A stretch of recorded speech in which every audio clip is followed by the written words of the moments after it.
Đêm sắp tan sương ướt lạnh, cầm bàn tay chẳng muốn rời.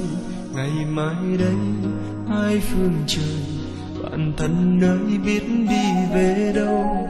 Đã qua rồi bao tháng ngày, cùng bên nhau chung mái trường, mà giờ đây hai con đường mình chia tay.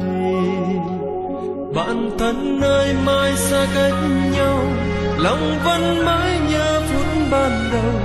Dẫu mai này dù đổi thay, vẫn không quên tình bạn thân. Đường ta đi sang nan khó khăn, cũng có lúc vấp ngã đôi lần. Hãy gượng cười và vững tin, sẽ một ngày gặp lại nhau.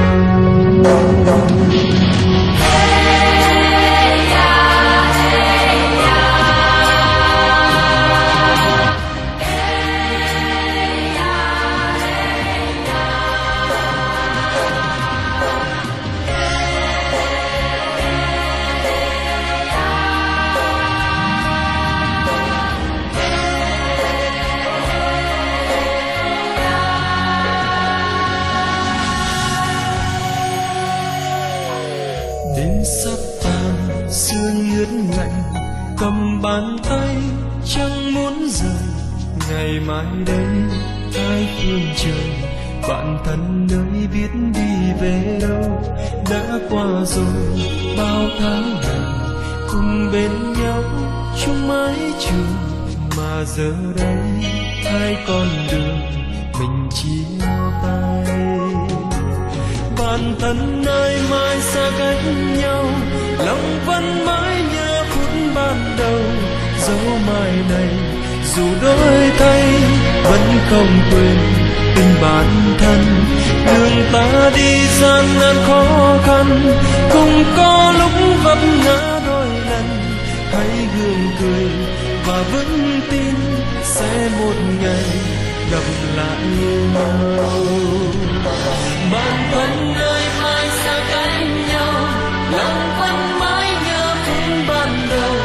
Dẫu mai này dù đổi thay, vẫn không quên tình bạn thân. Đường ta đi gian nan khó khăn, cũng có lúc vấp ngã đôi lần. Hãy gượng cười và vững tin, sẽ một ngày gặp lại nhau. Hãy gượng cười và vững tin, sẽ một ngày. Bạn thân ơi mai xa cách nhau, lòng vẫn mãi nhớ phút ban đầu. Dẫu mai này dù đổi thay, vẫn không quên tình bạn thân. Đường ta đi gian nan khó khăn, cũng có lúc vấp ngã đôi lần. Hãy gượng cười và vững tin, sẽ một ngày gặp lại nhau. Hãy gượng cười và vững tin, sẽ một ngày gặp lại nhau.